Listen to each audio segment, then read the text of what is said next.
एक बार एक लड़का अपने दादाजी से पूछता है, दादाजी मैं सक्सेसफुल कैसे बनूं? तब उसके दादाजी बोलते हैं कि तुम एक काम करो, मार्केट से 2 पौधे खरीद कर ले आओ।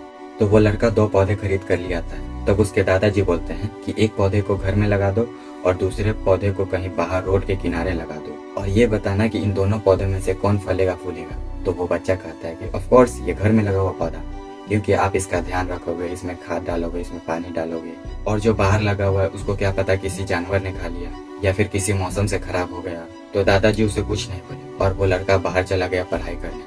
अब वो लड़का जब अपनी पढ़ाई पूरी कर 4 साल के बाद घर आता है तो दादाजी से कहता है कि दादाजी आपने बताया नहीं कि सक्सेसफुल कैसे बनूं। तो दादाजी कहते हैं कि मैंने तुमसे एक काम करवाया था। तो वो बच्चा कहता है कि हाँ, आपने 2 पौधे लगाने को कहा था। तो दादाजी बोले कि चलो पौधे को देखते हैं। और जब वो घर वाले पौधे को देखने गए तब वो बच्चा बोलता है कि दादाजी मैंने कहा था ना कि ये बड़ा पेड़ बन जाएगा। और जब बाहर रोड के किनारे वाले पौधे को देखने जाते हैं तो वो पौधा इन 4 सालों में बड़ा विशाल पेड़ बन गया था। तो दादाजी कहते हैं पता है ये पौधा इतना विशाल पेड़ कैसे बना?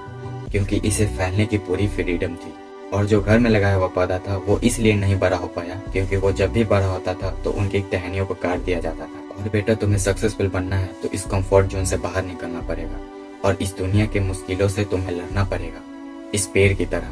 मोरल ऑफ द स्टोरी, अगर तुम्हें सक्सेसफुल बनना है तो इस कंफर्ट जोन से तुम्हें बाहर निकलना पड़ेगा। अपने सोने का टाइमिंग, अपने उठने का टाइमिंग और दिन भर रील्स स्क्रॉल करने का टाइमिंग सबको चेंज करना पड़ेगा।